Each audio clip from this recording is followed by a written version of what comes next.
In today's video, I'm going to teach you how to add a credit card as a payment method on Shopify. Start by opening your Shopify admin dashboard in your browser. Then click Login to enter your account. Once you're inside the dashboard, look to the bottom left side of the sidebar and click the Settings gear icon. This opens the main settings area for your store. In the Settings menu on the left, click Payments. On the Payments page, to add a credit card payment method, click Add Payment Method. A search bar will appear, so you can look for the provider you want to use. Click into the search bar, then type Visa. Give it a moment as the results load, then click Visa from the list. The instructions also allow you to type any provider you want, but here the flow continues with Visa. After selecting it, scroll down on the page until you find the section for credit card and debit card options. When you see credit card and debit cards, click that option to open it.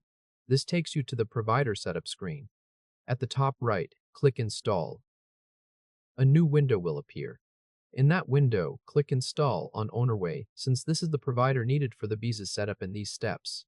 After you click Install, wait while Shopify loads the connection and completes the installation. The setup may take a moment, so just let the page finish processing. When that is done, Shopify will take you back to the Payments page. From here, click Activate. This turns on the payment setup so the credit card method can be used in your store. Once it has been activated, you can now disable payment methods like Visa, Maestro, American Express, JCB, Diners Club, and others if needed in the setup. To do that, find the Payment Methods list and click the toggle next to any method you want to turn off.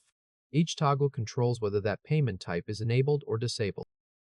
After making those changes, click Save to apply them. At this point, the credit card payment method has been added and the settings have been updated. If this helped, hit like and subscribe for more quick tutorials. And that's the full process inside Shopify. From opening payment settings, adding the payment method, installing the required provider, activating it, and then turning off any card types you do not want enabled before saving the final changes.